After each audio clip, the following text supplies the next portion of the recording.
আমার স্ত্রী ভগবানের কাছে এমন সব কিছু প্রার্থনা করে যেন ও চাইলেই ভগবান দিয়ে দেবে। কি আর বলি বলতো? হ্যাঁ, ভগবানের কাছে যে কেউ যা খুশি তাই চাইতেই পারে, তবে চাইলেই যে ভগবান তাকে সেটা পাইয়ে দেবে বা দিয়ে দেবে তা তো হবার কথা না।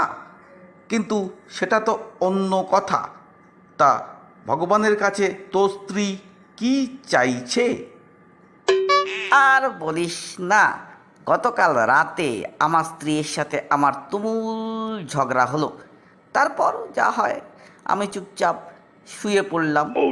এবার স্ত্রী ভগবানের কাছে প্রার্থনা শুরু করলো, ভগবান, ও যদি দোষী হয় তাহলে তুমি ওকে তুলে নাও, আর আমি যদি দোষী হই তাহলে আমাকে বিধবা করে দাও। কি আবদার বলতো আমার স্ত্রীর!